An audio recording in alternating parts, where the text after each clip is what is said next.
பாலிவுட் பிள்ளைகள்லாம் காலையாக பார்த்துட்டு கத்தருக்கு சோத்துறோம். அவன் ஆமாம், போன வருஷம் நம்ம ஆராதிக்க முடியல, இந்த வருஷம் ஆண்டவர் இருக்கிற இடத்த கொடுத்து ஆராதிக்க முடியாது. அவன் இயேசு கிறிஸ்து உயிர் தெழுந்தாருன்னு இன்னைக்கு நிறைய பேர் விசுவாசிக்க மாட்டேங்கிறாங்க.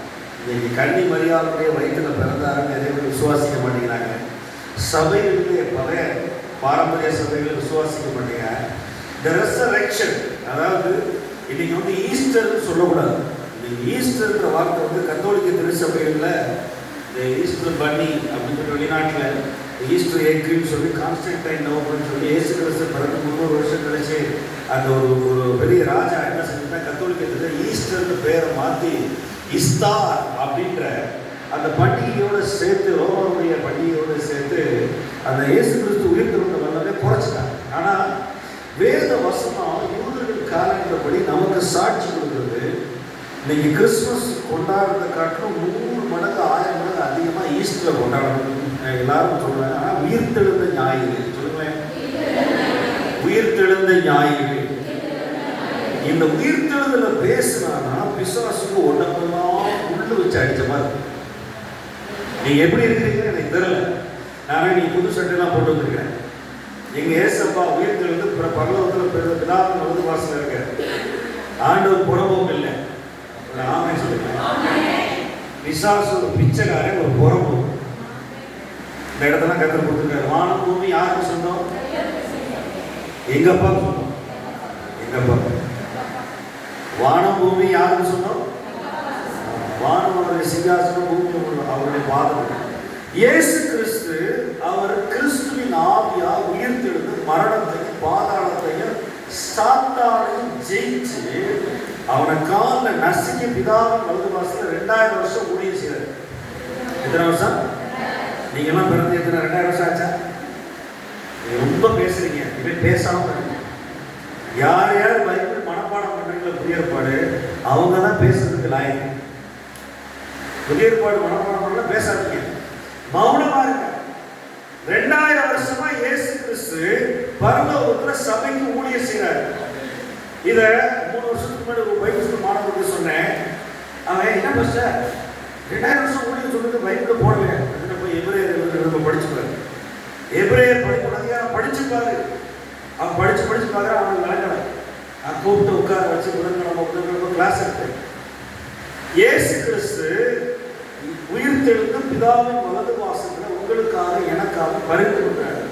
இதை ஆவியில உணர்ந்தாதான் உங்களுக்கு கிறிஸ்தவ உயிர்த்தெழுந்த விசுவாசிச்சு நானும் ஒரு நாள் இயேசுவோட கூட காணப்படுவேன் அப்படின்னு விசுவாசிக்கிறேன். ஆமே சொல்லுங்க. இந்த பைபிள் வந்து ஒரு சின்ன வெள்ளை மாதிரி கையில் கொடுத்துருக்கு. பரலோக கதவு மாதிரி, சாவி மாதிரி. ஆனால் திறக்கிறதுக்கு நேரம் இல்லையே. முதல்ல என்ன செய்யணும்? சனியை பிடிச்ச டிவியையும் சனியை பிடிச்ச செல்போனையும் ஆஃப் பண்ணணும். 1-2 சகோதரி ஆஃப் சொல்றாங்க. முடிஞ்ச உடனே நான் பிரியாணி ஆகிட்டேன்.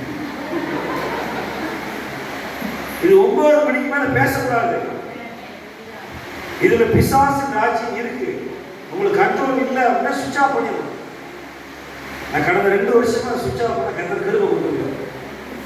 சுவிட்ச் ஆஃப் பண்ணி தூக்கி போட்டு காலைல 5:30 மணிக்கு அலாரம் சொல்லி எதிரிப்பேன். நான் வாக்கிங் போய் பல இடங்களுக்கு செஞ்சுப்பேன்.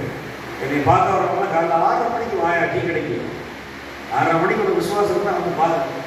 உயிர்த்தெழுந்த இயேசு இன்னைக்கு என்ன செய்கிறாருன்னு சபைக்கு தெரியல. நான் 3 காரியம் உங்களுக்கு சொல்றேன். நீங்க மனசுக்குள்ள விசுவாசிங்க. அதாவது உயிர்த்தெழுதல், கர்த்தருடைய வருகை, நாம் மறுரூபமாக்கப்படுதல். இது 3ம் முப்பரிபூர் மாதிரி. கர்த்தராகிய இயேசு எதுக்கு உயிர்த்தெழுந்தார்னா நம்மளை பரலோகம் கொண்டு போகவில்லை. அநேக பரிசுத்தவான்கள், அநேக ஆயிரம் தூதர்கள், நீதிமான்கள் ஆவிய அவர் பரலோகத்தில் கொண்டு வந்து ஒரு பெரிய ராஜ்யத்துக்காக அவர் உயிர்த்தெழுந்தார். இதை வந்து நம்ம விதை வடிவில் இருக்கு பைபிள். இந்த உயிர்த்தெழுதலையும் இந்த மறுரூபமாகுதல், அதாவது விசுவாசத்தினாலே நீங்க 11 அதிகாரம் 5-6 வசனங்களை படிச்சீங்க அப்படின்னா எபிரேயர்ல ஏனோக்கு கர்த்தரோடு கூட காணப்படாமல் போட்டான். காணப்படாமல் இந்த உலகம் பாருங்க, எல்லாரும் பக்கத்தில் பாருங்களேன். இந்த சரீரம், மருத்துவ அறிவியல் பக்கத்தில் பாருங்களேன். நல்லா ட்ரெஸ் எல்லாம் போட்டு வந்திருக்கீங்களா? பக்கத்தில் பார்த்து உங்களை பார்த்து சந்தோஷம் இருக்கு. பக்கத்தில் சொல்லுங்களேன், பார்த்து சொல்லுங்களேன். பாருங்க, மாம்சத்துக்காக நம்ம ஒருத்தர் நிறைய இயற்கையான கண்ணுல பார்க்கிறோம். பேரலம்பானோ அப்படின்ற வார்த்தை என்ன அர்த்தம்? பேரலம்பானோ அப்படின்ற எபிரேய வார்த்தைக்கு என்னன்னா காணப்படாமல் போனான். விசுவாசத்தினால 300 வருஷம் இந்த உலகம் நிரந்தரம். பிசாசு பொய் சொல்றான். மருத்துவ அறிவியல், மெடிக்கல் சயின்ஸ், அதெல்லாம் பொய். நீங்க நம்மளை சுத்தி நிறைய பொய் இருக்கு. வசனம் வாசிங்க 2 கொரிந்தியர் 5:16 ஒருத்தர் வாசிங்க. 2 கொரிந்தியர் 5:16 வாசிங்க. ஆகையால் சத்தமா சொல்லுங்க, இது முதற்கொண்டு சபையிலே நாங்கள் ஒருவனையும் மாம்சத்தின்படி அறியோம். நாங்கள் இயேசு கிறிஸ்துவையும் மாம்சத்தின்படி அறிந்திருந்தாலும் நான் இனி ஒருபோதும் நாங்கள் இனிமேல் அவரை மாம்சத்தின்படி அறிய மாட்டோம். ஒரு ஆமை சொல்லுவேன். இப்போ ஒரு ஆளை பார்த்துருங்க, ஆரிய பண்ணிக்காரனா, தமிழனா, ராஜபாளத்துக்காரனா, இவன் யாரு? அமெரிக்காவில் கலிபோர்னியால சிவகாசிக்காரன், திருநெல்வேலிக்காரன், நாகர்கோவில்காரன் மாம்சத்தில் போய் பார்த்துக்கலாம். நல்லா கவனிங்க. எனக்கு நேபாள்காரனும் சரி, சைனாக்காரனும் சரி, சிங்கப்பூர்காரனும் சரி, பீகார்காரனும் சரி, எல்லாருமே கர்த்தர் இயேசு எல்லா ஜனங்களையும் நேசிக்கிறார். ஆமென். அவர் அந்த 14-15 அப்போஸ்தலர்கள் ஒரே ரத்தத்தினால எல்லாரும் மனம் திரும்பும்படி. இப்ப நம்ம ஆவியின்படி பார்க்கணும். இயேசு உயிர்த்தெழுந்தார். எனக்காக மட்டும் உயிர்த்தெழல, நான் உயிர்த்தெழுதலிலே காணப்படும்படி, நான் அவரோடு கூட காணப்படும்படி அவர் உயிர்த்தெழுந்தார். விசுவாசிக்கிறீங்களா? இயேசப்பா நம்மளை உயிரோட கொண்டு வர மாட்டாரா? இவர் கல்வாரி சிலையில் போறதுக்கு முன்னாடி இயேசு மரியாதை பார்த்துட்டாரு. நீ விசுவாசிக்கிறாயா? உயிரோடு விசுவாசிக்கிறான்னு பிழைப்பான். நானே உயிர்த்தெழுந்து ஜீவனமா இருக்கேன் 11:25 சொன்னார். கல்வாரி சிலைக்கு போறதுக்கு முன்னாடி சொன்னார். நம்முடைய விசுவாசம் பரலோகத்துல இயேசு கிறிஸ்து உயிர்த்தெழுதல் அந்த நிகழ்ச்சியை மட்டும் பேசக்கூடாது. இன்னைக்கு இயேசுவானவர் நமக்குள்ள ஆவியின்படி அந்த உயிர்த்தெழுதல் வல்லமை கொண்டிருக்கார். இன்னொரு வசனத்தை வாசிக்கிறேன். எபிரேயர் 11:5 ஒருத்தர் வாசிங்க. ஒருத்தர் வெளிப்படுத்தும் விசேஷம் 1ஆம் அதிகாரம் பாருங்க. வெளிப்படுத்தும் விசேஷம் 1ஆம் அதிகாரம் 2 பகுதியும். விசுவாசத்தினாலே ஏனோக்கு மரணத்தை காணாதபடிக்கு எடுத்துக்கொள்ளப்பட்டான். தேவன் அவனை எடுத்துக்கொண்டபடினாலே அவன் காணப்படாமல் போனான். அடுத்த வாசிங்க. அவன் தேவனுக்கு பிரியமானவர் என்று எடுத்துக்கொள்வதற்கு முன்னமே சாட்சி பெற்றார். நான் உங்களை ஆமே சொல்லுங்களேன். நீங்க சபைக்கெல்லாம் வர்றீங்க, சாப்பிட்றீங்க, வேலை பார்க்குறீங்க, சம்பாதிக்கிறீங்க, தேவனுக்கு பிரியமானவன்னு உங்களுக்கு சாட்சி இருக்கா? விசுவாசம். அவர் கர்த்தரை நேசிக்கிறார். எடுத்துக்கொள்ளப்பட்டா, காணப்படாமல் போனா, காணப்படாமல் போயிட்டா. இயேசு 40 நாள் எல்லாரும் காட்சி கொடுத்தாரு, காணப்படாமல் போயிட்டார். பெந்தேகோஸ்தே நாள் 50 நாள் ஊற்றி கொடுத்தாரு. ஆகும் பாருங்க. இன்னொரு வசனம் வெளிப்படுத்துற விசேஷம் 1ஆம் அதிகாரம் பாருங்க. 1ஆம் அதிகாரம் அதில் பார்க்க பாருங்க. அதில் ஆண்டவர் பேசுறாரு. அவர் 17-18 வாசம். 17-18 யோவான் அப்போஸ்தலன், நான் அவரை கண்டபோது செத்தவனை போல அவருடைய பாதத்தில் விழுந்தேன். அப்பொழுது அவர் தம்முடைய வலது கரத்தை என்மேல் வைத்து என்னை நோக்கி, பயப்படாதே, நான் முந்தினவரும் பிந்தினவரும் உயிருள்ளவருமாயிருக்கிறேன், மரித்தேன், ஆனாலும் இதோ சதா காலம் உயிரோடு இருக்கிறேன். ஆமென். நான் மரணத்திற்கும் பாதாளத்துக்கும் உரிய திறவுகோலை உடையவராயிருக்கிறேன். ஆமென் சொல்லுங்களேன். சத்தமா ஆமென் சொல்லுங்களேன்.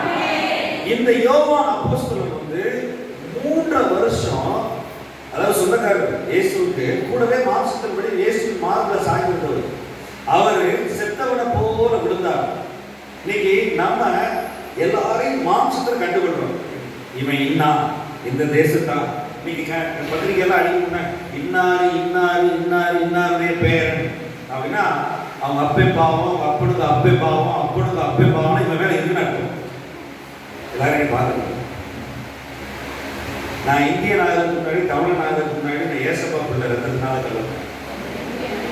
இயேசு கிறிஸ்து உயிர்த்தெழுந்தல சொன்னாரு. விசுவாசிகள் எல்லா சீசனும் நம்பல, சந்தேகப்பட்டதுனால கடிந்து கொண்டார். இயேசுவின் நாமத்தினால அவர் சொன்ன கடிந்து கொண்டார். நான் உங்களை நான் சொன்னேன், ஏற்கனவே சொன்னவில்லையா, நான் 3ஆம் நாள் உயிர்த்தெழுந்தேன் அப்படின்னு.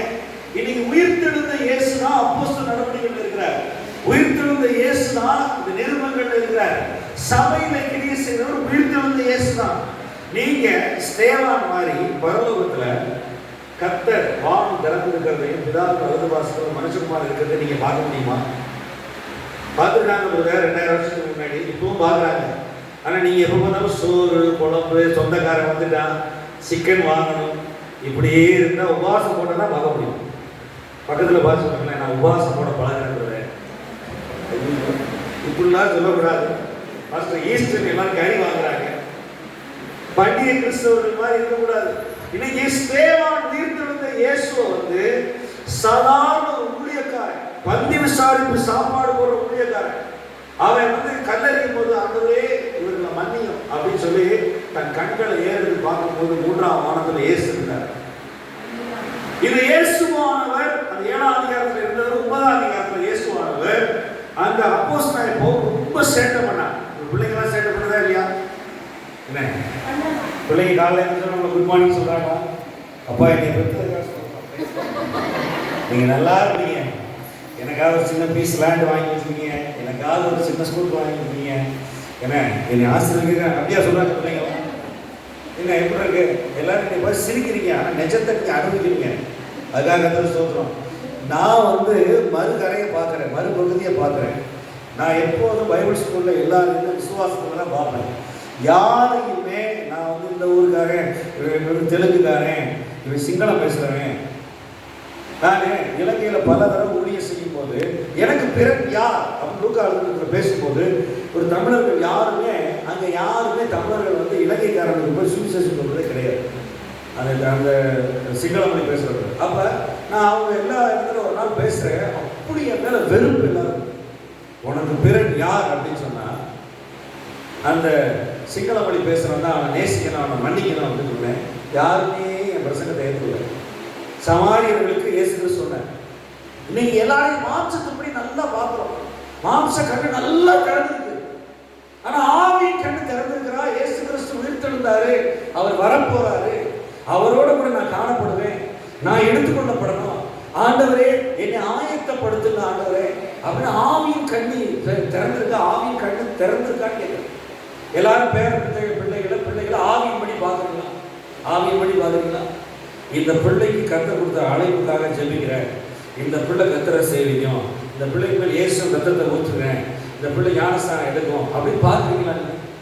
அப்போஸ்தலனாகிய பவுல் 9ஆம் அதிகாரத்தில் சேட்டைனா அப்படி ஒரு சேட்டை, கொலகார பாவியை அழைக்கும் போது ஆண்டவர் என்ன செய்ய பரலோகத்திலிருந்து பார்க்க என்ன தெரியுமா சொன்னாருமா, உனக்கு வேண்டாம், நீ சாகுறியா மனதிருக்கான்னு கேட்டார். அது உயிர்த்தெழுந்த இயேசுவா, அது அடக்கம் பண்ணப்பட்ட இயேசுவா?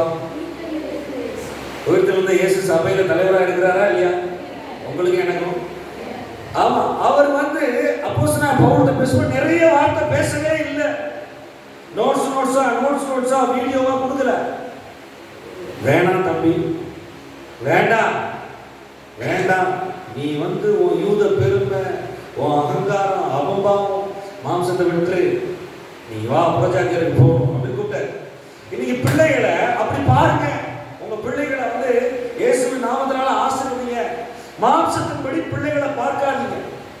நீங்க மாம்சத்தின்படி பிள்ளைகளை பார்த்து சொத்து சேர்த்து வைக்கணும், 10 பவுன் சேர்த்து வைக்கணும், நம்ம சின்ன மாம்சத்தின் பெருமை, உலகத்தில் உள்ள அன்பு கூறாதீர்கள், கண்களில் நிச்சயம் மாம்சத்தின் நிச்சயம் ஜீவனத்தின் பெருமை தான் இருக்கு.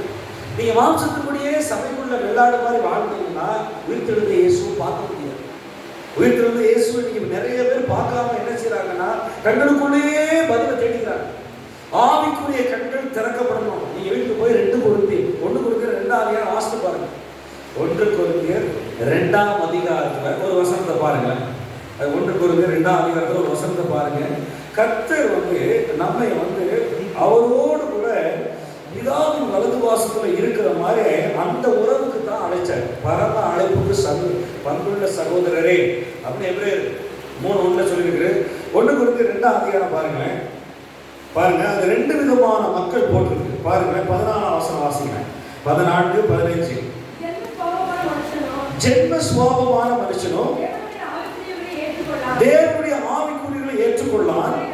அவைகள் அந்த ஜென்ம சுபாவ மனுஷனுக்கு பைத்தியமாய் தோன்றும். அவைகள் ஆவிக்கேற்ற பிரகாரமாய் ஆராய்ந்து நிதானிக்கப்படுகிறவர்களால் அவைகள் அறிய மாட்டான். ஒரு ஆமை சொல்லுங்க. இப்ப நீ கம்யூனியன் ஆசிரிக்க போறோம். திருவிருந்து இருக்கு. இந்த திருவிருந்து இயேசுவின் ரத்தம், அவருடைய சரீரம். பாருங்க, சரீரம் தேவனுடைய ஆலயம். இத ஜென்ம சுபாவ மனுஷனுக்கு சொன்னா விளங்கவே விளங்காது. அது மாதிரிதான் உயிர்த்தெழுதல். இன்னைக்கு அநேக வேதாந்த பள்ளியில உயிர்த்தெழுதல் விசுவாசி கிடையாது. மரியாதை வயிற்றில் இயேசு பிறந்தார் விசுவாசிகள் கிடையாது. ஆனா நாம சபையில் உள்ளவங்க பிள்ளைகளுக்கு அதை சொல்லி விசுவாசிக்கணும். நான் ஏனோக்கு மாதிரி காணப்படாமல் போறேன். நான் கர்த்தருக்காக அவருடைய உயிர்த்தெழுதல்ல இயேசுவை போல காணப்படுவேன். பூட்டியிருந்த வீட்டுக்குள்ள 8 நாள் கழிச்சு தோமாவுக்கு வந்தார் ஆண்டவர். தோமா ஒரு சந்தேக பிராணி. தோமாவுடைய இது எத்தனை பேர் போய் பார்த்துருக்கீங்களா? மெட்ராஸ்ல சென்ட் தாமஸ் மவுண்ட்ல அதையும் உடைச்சு விற்கிற போய் பண்ணணும்னு நினைச்சிட்டு இருக்காங்க. ஏன்னா நீங்க ஹிஸ்டரி அழிக்கிற வேலை தான் சாத்தானுடைய வேலை. ஆனா நல்லா கவனிங்க, பாருங்க, நல்லா கவனிங்க. நம்முடைய விசுவாசம் உயிர்த்தெழுந்த இயேசுவின் மேல் இருக்க வேண்டும். ஆமென் சொல்லுங்களேன். அவர் பிதாவின் வலதுபாசத்துல நமக்காக சபைக்காக பரிந்து கொண்டாடி கொண்டிருக்கிறார். இப்ப இந்த ஜென்ம சுபாவ மனுஷன் அடுத்த வசனத்தை பாருங்க. அந்த அடுத்த வசனத்தை பாருங்க. ஆவிக்குரியவன் அது என்னன்னு எல்லாவற்றையும் வசனம், ஆட்கள் எல்லாவற்றையும் ஆராய்ந்து நிதானிக்கிறார். ஆனாலும் மற்றொருவராலும் ஆராய்ந்து நிதானிக்கப்படா. அப்படியே பாருங்களேன். 1 கொரிந்தியர் 15 பாருங்க. 1 கொரிந்தியர் 15 இந்த கொரிந்து சபைக்காரங்க எல்லாருமே மாம்சத்துக்குரிய சபை. அந்த மாம்சத்துக்குரிய சபையை பேசிட்டு ஆரம்பத்தில் நீங்க எல்லாம் மாம்சத்துக்குரியவர்களா இருக்கீங்கன்னு சொல்லிட்டே வந்துட்டு அவரு பாருங்க. அதுக்கப்புறம் டக்குன்னு இந்த ஆவிக்குரிய ஜென்ம சுபாவ மனுஷன், ஆவிக்குரிய மனிதன் 2 மனிதன் போட்டு பாருங்க. திரும்ப அதே வார்த்தையை அந்த அப்போஸ்தலன் பவுல் எழுதுற 44 வாசிங்க. 15 44 இருந்து 46 வரைக்கும் வாசிங்க. ஜென்ம சரீரம் விதைக்கப்படும், ஆவிக்குரிய சரீரம் எழுந்திருக்கும். ஜென்ம சரீரம் உண்டு, ஆவிக்குரிய சரீரம் உண்டு. அந்தபடியே முந்தின மனுஷனாகிய ஆதாம் ஜீவாத்மாவானம் என்று எழுதியிருக்கிறது. பிதாவாம் இயேசு கிறிஸ்து உயிர்ப்பிக்கிற ஆவியானவர் ஆகிலும் ஆவிக்குரிய சரீரம் முந்தினதல்ல. ஜென்ம சரீரம் முந்தினது, ஆவிக்குரிய சரீரம் பிந்தினது. எல்லாரும் ஒரு ஆமை சொல்லுங்களேன். இப்ப என்னைய பாருங்க. ஜென்ம சுபாவ மனுஷன், ஜென்ம சரீரம் பாருங்க. 2 இவர் எழுதியிருக்கிறாரு. பயங்கர ஆழமா கர்த்தர் ஆவியானவர் 2000 வருஷத்துக்கு முன்னாடி எழுதி வச்சாரு. ஜென்ம சரீரம். இப்ப எல்லாரும் மருத்துவ அறிவியல் சொன்னேன். எல்லாரும் டாக்டர் நம்புறீங்க, நல்லது. எல்லாரும் மருந்து எடுக்கிறீங்க. ஏன்னா விசுவாச குறைவில் மருந்து எடுக்கலாம். ஆனா நல்லா கவனிங்க. இந்த சரீரத்தை ஆண்டவர் உருவாக்கும் போது இது உயிர்த்தெழுத மாதிரியும், இது மறுரூபமாகிற மாதிரியும், இது அவரோட உறவாடணும் தான் உண்டாக்குனார். ஒரு ஆமை சொல்லுங்க, சத்தமா ஆமை சொல்லுங்க. இப்போ வாழும் போதே போய் கல்லறை வாங்கி போடலாமா? ரொம்ப ஆசையா இருக்கு. நான் சாவே வராதுன்னு விசுவாசிக்கிறேன். ஒருவேளை புதுசா இருக்கவங்க உயிர்த்தெழுந்து உயிரோடு விசுவாசிக்கிறோம், மரியாதை இருக்கணும் கொடுக்கல. எத்தனை பேர் உருமாறணும்னு நினைக்கிறீங்க? பாஸ்டர் ஃபுல்லாக பேசுறாரு, பைபிளை போட்டுருக்கு. இப்ப நான் கேட்கிறேன், உங்களை ஒரு கேள்வி கேட்கிறேன் எல்லாரையும். இயேசு கிறிஸ்து உயிர்த்தெழுந்து 2000 வருஷம் ஆச்சு. 2017 எத்தனை வருஷம் ஆச்சு சொல்லுங்களேன்? சொல்லுங்களேன், கொஞ்சம் வாயத்தாங்க. 2000 வருஷம் செத்து இயேசு விசுவாசிச்சு, அதாவது மரித்தல், சாகுதல், இதெல்லாம் பிசாசுக்குரிய வார்த்தை. ஆனா கர்த்தருடைய பிள்ளைகளுக்கு நித்திரையா இருக்கிறாங்க, பூமியின் மண்ணில் படுத்திருக்கிறாங்க.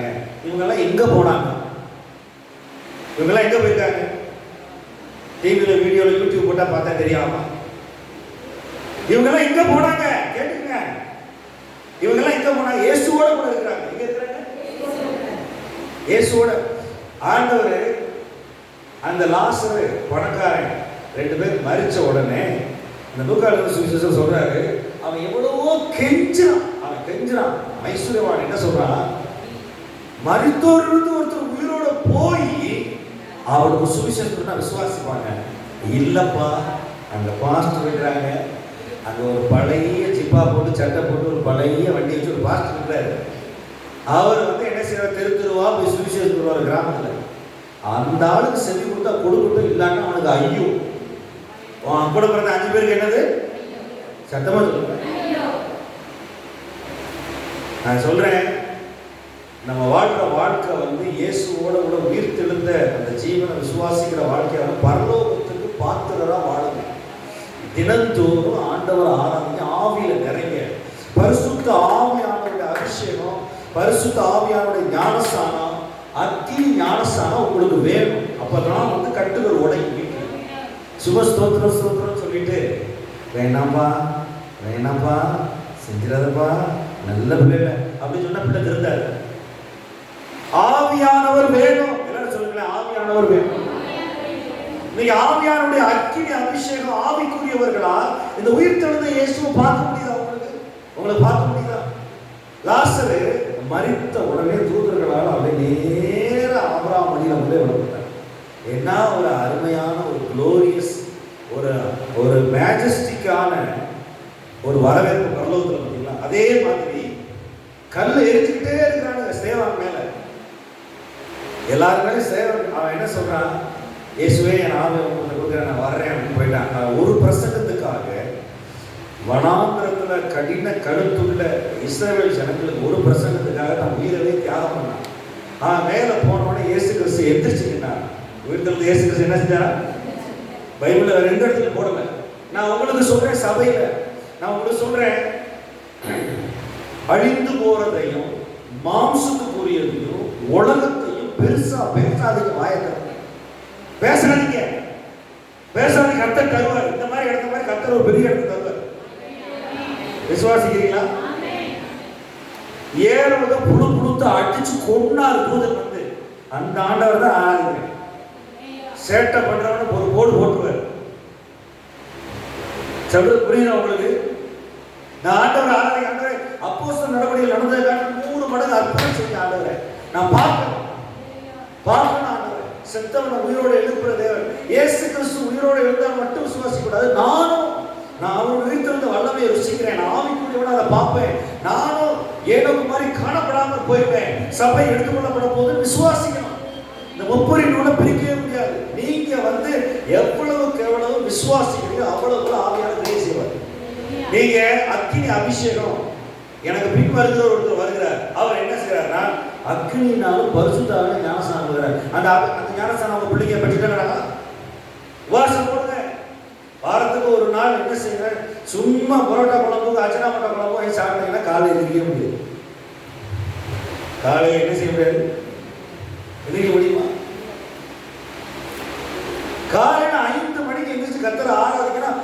ஆவியினாலேயும் அக்கினி அந்த ஞானஸ்தானம் பரிசுத்த ஆவியான பிள்ளைங்க பெற்றாதான் அந்த வீட்டுக்குள்ள உயிர்த்தெழுந்த வல்லமை கிரியை செய்யும். ஆமா சொல்லுங்களேன். இந்த வசனத்துல சொன்னபடி உள்ளான மனுஷன் நாளுக்கு நாள் புதிதாக்கப்படுகிற நேரம். அவர் என்ன சொல்றாரு, ஜென்ம சரீரம் இருக்கு பரவாயில்ல, அடிக்கிறான் மிதிக்கிறான் ஒவ்வொருத்தர்கள் வருது பரவாயில்ல, ஆனா ஆவிக்குரிய சரீரம் ஒன்று கர்த்தர் கொடுக்க போறாரு அப்படி சொல்றாரு. எனக்கு பாருங்க, இயேசு கிறிஸ்து உயிர்த்தெழுந்த பிறகு அவர் ஒரு ஆவிக்குரிய சரீரம் இருந்துச்சு. என்ன சரீரம்? சத்தமா சொல்லுங்களேன். பூட்டிய வீட்டுக்குள்ள போக முடியுமா? அவர் உள்ள போனார். போய் நேரம் யாரை கூப்பிட்டாரு? சந்தேக பிராணி. எவன் சேட்டை பண்றானோ அவனுக்கு கர்த்தருக்கு தெரியுமா தெரியாதா? தோமாவே வா, என் ஆண்டவரே என் தேவனே அப்படின்னா. அது வரைக்கும் ஆண்டவர் தேவனா இல்லை. அவன் வாக்குவாதம் பண்ணிக்கிட்டே இருந்தான். அவர் என்னைய பார்த்து கையில போட்டு குத்துனார் வழிய என்ன அவ்வளவு நம்மளாம் அப்படிதான் இருக்கிறோம். அவர் வீட்டிற்கு சரீரத்தில் உள்ள வந்தாரு. உள்ள என்ன சொன்னாரு? தோமாவே, காணாமல் என்னை விசுவாசிக்கிறவர்கள். நீங்க காணாமல் விசுவாசிக்கிறீங்களா? 1 பேதுரு 1 வாசிங்க. நீங்க வீட்டுல போய் வாசிங்க. நிறைய அதிகாரத்துல போட்டு உயிர்த்தெழுந்த வல்லமை காணாமல் விசுவாசிக்கிறவர்களுக்கு பாக்கியவான்கள். நான் உயிர்த்தெழுந்த சரீரம் வேணும்னு ஆண்டவர்கிட்ட ஜெபம் பண்ணிட்டு இருக்கேன். இந்த ஜென்ம சரீரத்துக்கு எல்லாரும் என்ன செய்யணும்? மருந்து முட்டியா செல்கிட்ட வாங்கி வச்சிருக்கீங்க. மருந்து முட்டி வேணுமா உங்களுக்கு? நான் என் வாழ்க்கையில எனக்கு 49 வயசு இருக்கு. அடுத்த வருஷம் 50 ஆக போகுது. தைரியமா சொல்றேன், கவனிங்க. போலீஸ் ஸ்டேஷன் ஒரு சாபம், போலீஸ் ஸ்டேஷன் போறது, ஆஸ்பத்திரி ஒரு சாபம். எல்லாமே கர்த்தருக்கு எதுவா தேவ சித்தம் அங்கே நடக்கலை. அங்கே பிசாசு தான் சரீரத்தை படுக்க போட்டு அறுத்து மனுஷ கசாப்பு கடை மாதிரி நடக்குது. என்ன கடை? சரி, இந்த சரீரம் உயிர் தெழுந்தோம்னா டாக்டர் கீழே போய் மாட்டணுமா?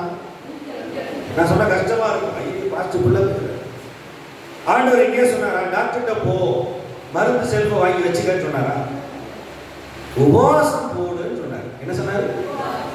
உபவாசம் போட்டு இங்க தேடு, குசியாமல் குடியாமல் 40 நாள் வந்து இருன்னு சொன்னாரு மோசேட்ட. ஏசு கிறிஸ்து 4 மணிக்கு எந்திரிச்சார். அவர் 40 நாள் இருந்தார். நம்ம ஒரு நாள் வாரத்துக்கு இருந்தா என்ன? இந்த உயிர் தெழுந்த சரீரம் கர்த்தர் நமக்கு கொடுக்கப்படுறதுக்கு காத்திருக்க வேண்டும். உயிர் தெழுந்த சரீரம் நமக்கு வேணும், கர்த்தர் கொடுக்க போறாரு.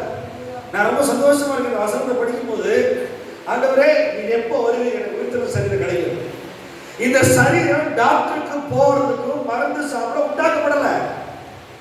பிசாசு கொலை பண்றான் மனுஷனை, அவன் மனுஷ கொலைபாதகம். ஆனா கர்த்தர் உண்டாக்கும் போது தேவனோட உறவாடவும் தேவனோட பேசவும், இது மறுபடியும் உயிர்த்தெழவும், இது உயிர்த்தெழுந்த சரீரத்தை உள்ளது அழியாமையை தரித்துக் கொள்ளத்தான் உண்டாக்கப்பட்டுச்சு. அப்படிதான் எழுதியிருக்கு. நான் தான் விசுவாசிக்கிறேன். கல்வியை பத்தி டாக்டரை பத்தி யோசிக்காதீங்க. பக்கத்தில் உள்ள பார்த்துக்கல, உயிர்த்தெழுந்த விசுவாசிக்கிறீங்களா? கஷ்டமா இருக்கு. காலையில பைபிள் ஸ்கூல் மாதிரி கஷ்டமா இருக்கு. 2 கொரிந்தியர் 4ஆம் அதிகாரம் எடுங்க. 2 கொரிந்தியர் 4ஆம் அதிகாரம். நம்முடைய தேவன் நமக்குள்ள கிரியை செய்ய வல்லமை உள்ளவராக இருக்கிறார். நம்முடைய தேவன் புதிய ஏற்பாட்டில் உயிர்த்தெழுந்த இயேசு சபையெல்லாம் நடத்தி வந்திருக்கிறார் வல்லமையா. 2 கொரிந்தியர் 4ஆம் அதிகாரம் எடுத்துக்கிறீங்களா? அது சூப்பரான பகுதி. 4ஆம் அதிகாரம் 5ஆம் அதிகாரம் 16 வாசிங்களேன். எல்லாரும் சொல்லுங்களேன், நாங்கள் சோர்ந்து போகிறது இல்லை. இன்னும் சத்தமா சொல்லுங்களேன், இன்னும் சத்தமா.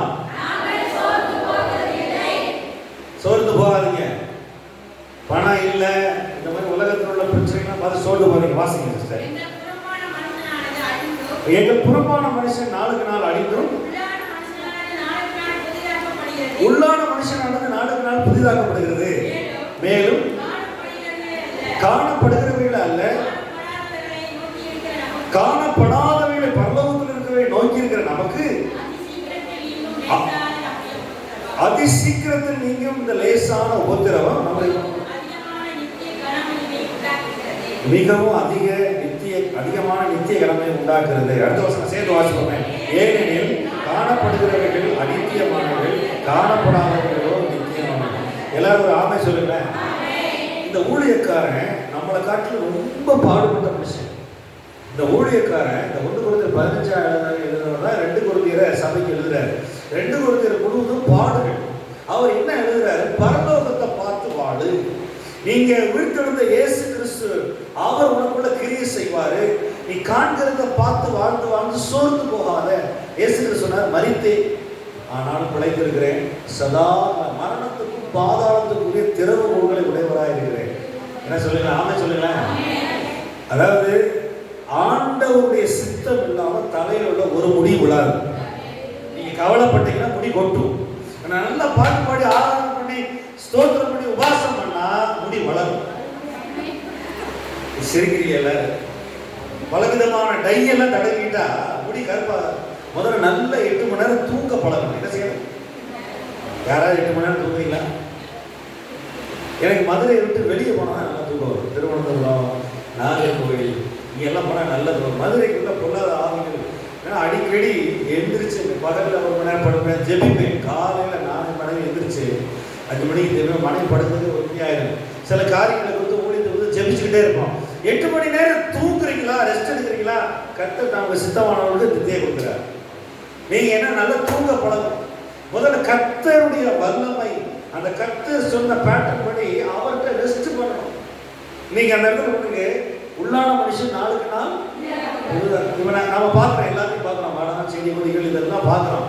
இதெல்லாம் மாம்சத்தின்படி எல்லாத்தையும் பார்க்குறோம். உலகம், மீடியா எல்லாத்தையும் பார்க்குறோம். ஆனால் இவைகளில் பார்த்துட்டு, மாம்சங்களில் பார்த்துட்டு நம்ம சோர்ந்து போகக்கூடாது. என்ன செய்யக்கூடாது? நான் இன்னொரு வசனத்தை சொல்றேன், நீங்க பயந்துடாதீங்க. எபேசியர் 2ஆம் அதிகாரம் முதல் வசனத்தை பாருங்க. எபேசியர் 2:1 இதை குறித்து உங்களுடைய யோசனை என்னன்னு பாருங்க. உங்களுடைய நீங்க என்ன விசுவாசிக்கிறீங்கன்னு பாருங்க. எபேசியர் 2:1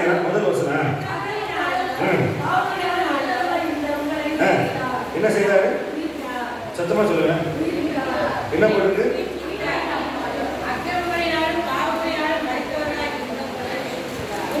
சரி, என்னைய உயிர்ப்பித்தாரா இல்லையா? சரி, ஏற்கனவே ஒரு ரெசரக்ஷன் பண்ணியிருக்காரு. உங்களுக்கு தான் தெரியல. அக்கிரமங்களால பாவத்தினால செத்து போயிருந்த நம்ம என்ன செஞ்சிட்டாரு? உயிர்ப்பித்தா. ஏற்கனவே எனக்குள்ள ஆண்டவர் செத்து போன ஆவியை உயிர்ப்பித்தார். ஆவி சொல்லுங்க. இயேசு உயிர்த்தெழுந்தாரு, அவர் பரலோகம் போனாரு. நான் பிறந்த உடனே சுவிசேஷத்தை கேட்டு என்னை உயிர்ப்பிக்க வச்சுட்டாரு. இது மாதிரி ஒரு 5-6 வசனம் போட்டிருக்கு. இப்ப இன்னொரு படி மேல கலாத்தியர் 3:1 வாசிங்க. 3:1 வாசிங்க. திரும்ப எபேசியருக்கு வருவேன். சாரி, மன்னிச்சு கொடுங்க. கொலோசியர் 3:1 வாசிங்க. மன்னிச்சு கொடுங்க. கொலோசியர் 3:1 வாசிங்க. 1-2. நீங்கள் கிறிஸ்துவுடனே கூட எழுந்ததுண்டானால் கிறிஸ்து தேவனுடைய வலது வாசத்தில் வீட்டிற்கும் இடத்துள்ள மேலானவைகளை தேடுங்கள். எங்க இருக்குங்க? அதுக்கடுத்து என்ன போட்டு வாசிங்க. எழுதுல அப்புறம் கடன் வாங்கி சொத்து வாங்காதீங்க. கர்த்தர் வர்றப்ப மாட்டிக்காதீங்க. ரொம்ப லட்சக்கணக்காக கடனில் மாட்டிக்காதீங்க. நான் உங்களுக்கு அட்வைஸ் சொல்றேன். கர்த்தர்ட்ட மனதால் போட்டு ஆண்டவர் அற்புதமா உங்களுக்கு தருவார். எல்லாம் ஆண்டவர் தருவார். ஆண்டவர் என்னென்ன கேட்டே தருவார். கேட்கறதும் தருவார். இந்த இடத்துல பிதாவின் வலது வாசத்துல நீதி, சமாதானம், அதாவது பரிசுத்த ஆவியினால் உண்டான சந்தோஷம், கிருபை, இரக்கம், அதை பெற காத்திருக்கணும். உயிர்த்தெழுந்த இயேசு அங்க ஊழியம் செஞ்சுட்டு இருக்க. இப்ப அக்கிரமங்களினாலும் பாவங்களினாலும் மரித்திருந்த உங்களை என்ன செஞ்சாரு? உயிர்ப்பித்தார். இப்ப எபேசியர் 2:7 வாசிங்க. இப்ப எங்க இருக்கீங்கன்னு பார்ப்போம். கிறிஸ்து இயேசுவுக்குள் நம்மை அவரோடு கூட எழுப்பி, எப்படி நம்மை அவரோடு கூட சபை என்ன செஞ்சாரா? எழுப்பி உன்னதங்களிலே. என்னங்க பிரதர் இப்படிலாம் வசனம்லாம் போட்டிருக்கு? நீங்க என்ன கொலோசியர்ல நீங்க கிறிஸ்துவுடனே எழுந்ததுண்டானால் பிதாவின் வலது வாசத்துக்குள்ள இயேசு கிறிஸ்துக்குள்ள இருக்கிற அவர் கூட இருக்கிற நீதி, கிருபை, இரக்கம், சமாதானம், அன்பு, அவரை தேடுங்க போட்டிருக்கு. கொலோசியர் 3:1 இங்க என்ன போட்டிருக்கு? அவர் நம்மளோட கூட என்ன செஞ்சாங்க? எழுப்பி. எங்க என்னது? இப்ப எங்க இருக்கிறீங்க?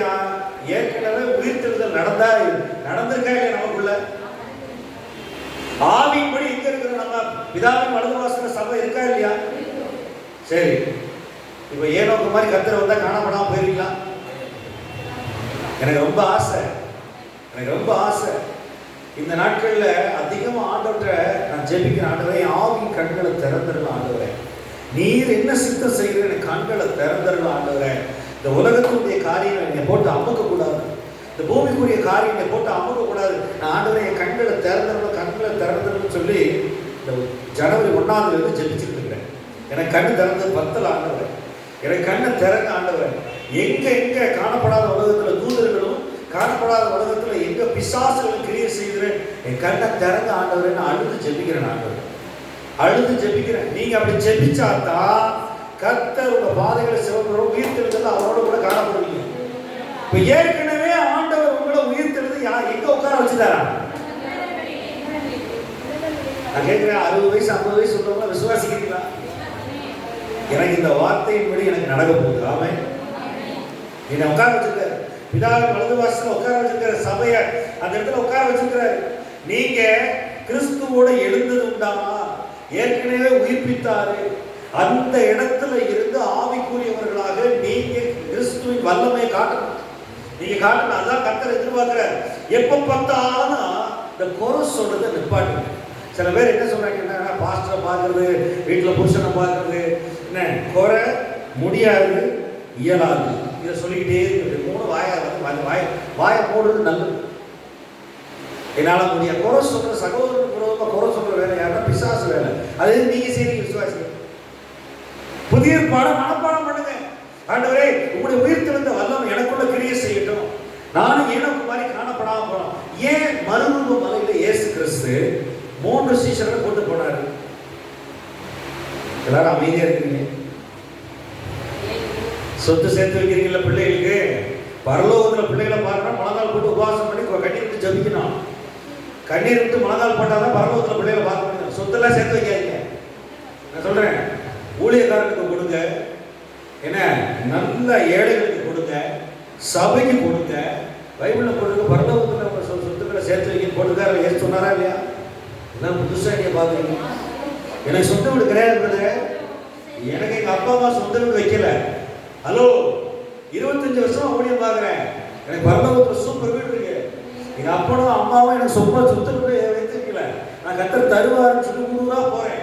நீங்க சொந்த வீடு பிள்ளைகளை சேர்த்து வைக்க நினைக்காதீங்க. விசுவாசத்தை கற்றுக் கொடுங்க, உயிர்த்தெழுதல் வல்லமையை கற்றுக் கொடுங்க. நல்ல ஒரு 1000 ரூபாய் பைபிள் வாங்கி கொடுங்க. சரிங்களா? பாஸ்டர் பேச மாட்டார், நான் பேசுவேன். நீங்க மறந்துருங்க. நீங்க என்ன செய்யுங்க? மறந்து உன்னதங்களிலே அவரோடு கூட எழுப்பி உட்கார வச்சிருக்காரு. அதான் சபை, அதான் சபை. மரணத்துக்கும் பாதாளத்துக்கும் திறவுகோள்களை உடையவரை ஆராதிக்கிறேன். இந்த ஊர்ல இருக்கிற எல்லா எசபேலையும் எல்லா லூசிபரையும் ஆண்டவர் காலுக்கு நசுக்கிட்டாரு. கல்வாரி சிலுவையில பிசாசை நசுக்கப்பட்டவர் ஆண்டவர் எல்லா சனியையும் நசுக்கிட்டார். ஆனா உங்களுக்குள்ள ஆவியானவர் கிரியை செய்ய ஆயத்தமா இருக்கிறார்.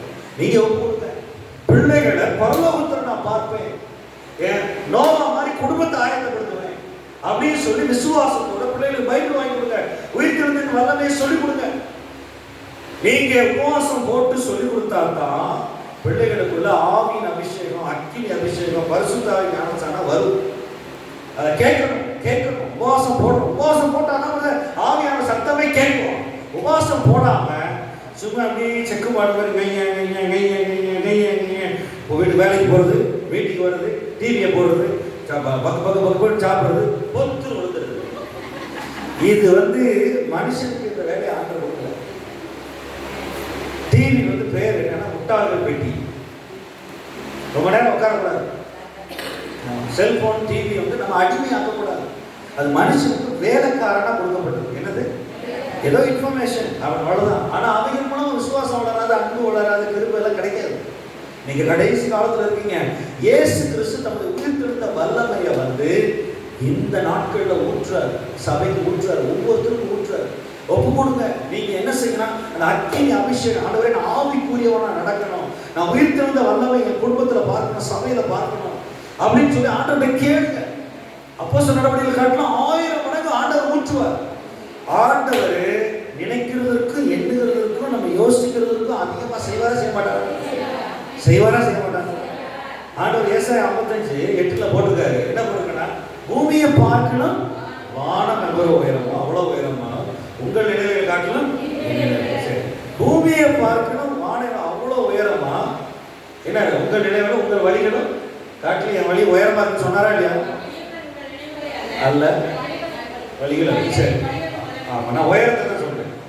உயரம் நல்ல கவனிங்க. உங்களை காட்டிலும் பிள்ளைகளை கர்த்தர் உங்களை நல்லா பிள்ளைகளை ஆசீர்வதிப்பாரா ஆசீர்வதிப்பாரா?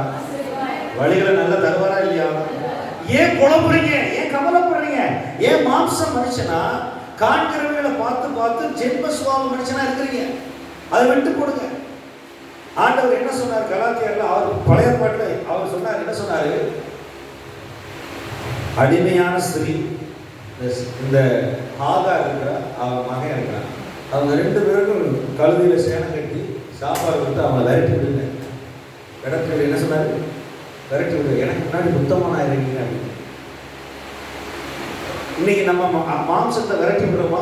கலாத்தியர் சொன்ன மாம்சம் வேண்டாம், நான் ஆவியின் படி கர்த்தரை ஆராதிப்பேன், உயிர்த்தெழுந்த இயேசு ஆராதிப்பேன், நான் கனி கொடுப்பேன், நான் அக்கினி அபிஷேகம் பெற்றுக்கொள்வேன். அந்த உயிர்த்தெழுந்த மரணத்தையும் பாதாளத்தோட திறவுகோள்களை உடைய அந்த ஆண்டவருடைய வல்லமை எனக்குள்ள வரணும். நீங்க ஆசைப்படுறீங்களா? பிதாவின் வலது வாசத்துல இருக்கிறத ஆசைப்படுறீங்களா? கேட்டா தருவார். கேட்டா என்ன செய்வார்? தருவார். நீங்க எப்போது பிரச்சனையும் ப்ராப்ளத்தையும் குறையும் ஆண்டவர்கிட்ட சொல்லாது. யார் யார் வீட்டில் கணவர் ரசிக்கப்படலையோ வாரத்துக்கு ஒரு ரகசியமா உபவாசம் பண்ண பெண்கள். அப்போஸ்தலர்கள் 12ஆம் அதிகாரத்துல பெண்கள் மாத்திரம் ஜெபம் பண்ணாங்க. பேதுரு வீட்டு வாசப்பட்டு வந்து நின்னாரா நிக்கலையா? ஜெபம் பண்ண உடனே பரலோகத்துக்கு போகுதா இல்லை செய்தி? நீங்க பெண்கள் ஜெபிக்கிறதே இல்லை. வருகிற பெண்கள் ரொம்ப டிவி பார்க்குறீங்கன்னு நினைக்கிறேன். டிவி இருக்கக்கூடாது. நம்ம எது கர்த்தரோட உறவாட தடங்களா இருக்கோ அது ஐயோ அதை உடைச்சிடணும், வேண்டாம். இப்போ நானே பட்டன் ஃபோன் வாங்க போகிறேன். நான் ஒரு மாதம் யோசிச்சுட்டு இருக்கேன். நல்ல 1000 ரூபாய் 1500 ரூபாய் ஒரு சின்ன பட்டன் ஃபோன் வாங்க போதும். நான் எனக்கு எப்போதும் எதை பார்க்கணும், இமெயில் அது இதெல்லாம் பார்க்கணும் அப்படின்னு சொன்னால் கம்ப்யூட்டரில் லேப்டாப்பில் உட்காந்து ஒரு மோடம் போட்டுக்கலாம். இதில் பார்த்து அவ்வளோ ஒன்றும் பிஸியாக வேணாம். இவைகளெல்லாம் மனுஷனுக்கு உதவி செய்ய வந்துச்சா இல்லையா? மனுஷன் வேலைக்காரன் தானே, சொல்லுங்களேன். ஆனால் இதில் உங்கள் நேரத்தை பூரா போக்கி, ஏன்னா ஒரு நாளைக்கு சில பேர்லாம் பார்த்தீங்கன்னா இந்த சந்ததிகள் எல்லாமே ஒரு வேளை கூட வீட்டில் சமைக்கிறது இல்லை. இது ரொம்ப மோசமாக இருக்குது. இந்த சந்ததி யாருக்கு சொல்லுவோம்? உங்களுக்காக குடல் விடணும், மத்திய 11 உங்களுக்காக கூத்தாடணும், நாங்கள் நம்ம கல்யாணம் மேலே அடிச்சுட்டோம், சாவு மேலே அடிச்சா இன்னும் ரசிக்கப்படவே இல்லை. அப்படிப்பட்ட சந்ததியாக இருக்குது. நீங்கள் நல்லா கவனிங்க. ஆண்டவரே, பரிசுத்த ஆவியின் அபிஷேகம், ஞானஸ்தானம், அந்த அக்கினி எனக்கு வேணும். அந்த அக்கினி வேணும். ஆவிக்குரியவர்களா இருங்க. நீங்க என்ன செய்யுங்கன்னா மாம்ச கண்ணோட எல்லாரையும் பார்க்காதீங்க. மாம்ச கண்ணோட கர்த்தர் ஒரு மனுஷனை கிருபையில பார்க்கறாருன்னா அப்படி பிள்ளைகளை பக்கத்து வீட்டுக்காரங்க பார்க்கணும். ஆண்டவரே, நாத்துமா ரசிக்கப்படாதா? ஆண்டவரே, உயிர் திறந்த வல்லமை வராதா அப்படின்னு கேளுங்க. எப்போதும் மாம்சத்தின்படி பிழைத்து மாம்சத்தின்படியே சார்ந்து நினைக்காதீங்க. ஆண்டவர் உங்களை இந்த சரீரத்தை உருமாற்றம் செய்ய, இது ஆவிக்குரிய சரீரம் கொடுக்கத்தான் வச்சிருக்கிறார். ஆமே சொல்லுங்க. நான் ஆண்டோட ஜெபிக்கிறேன், ஆண்டவரே நான் டாக்டர்கிட்ட போகக்கூடாது. நான் 10 வருஷம் ஆச்சு ஊசி போட்டு ஒரு ஆக்சிடென்ட்ல விழுந்த 2011. ஆண்டவரே, நான் உங்களுடைய பிள்ளை. ஆண்டவரே, நான் இது ஆவிக்குரிய சரீரம் எனக்கு வேணும். நீ வரும்போது நான் காணப்படணும். ஆண்டவரே, எலியா மாதிரி, ஏனோக்கு மாதிரி. ஆண்டவரே, நீ வரும்போது அந்த மருவ மலையில பேதுரு, யாக்கோபு, யோவான் பார்த்த மாதிரி நான் அவனை பார்க்கணும் ஆண்டவரே அப்படின்னு ஜெபம் பண்ணிக்கிறேன். எனக்கு எப்ப ஆண்டவரே சரீரத்தை தருவீங்க? உயிர்த்தெழுதல் அப்படின்னு பைபிள் படிக்கிறது மட்டும் போதாது. நீங்க என்னத்தை விசுவாசிக்கிறீங்க? கண்களை மூடி போடுவோமா? கண்களை மூடி, ஆண்டவரே, எங்க உள்ளான மனுஷனை ஆண்டவரே விசாலமாக்கி அந்த விசுவாசத்தின் ஆவியை ஊற்றுனாங்க.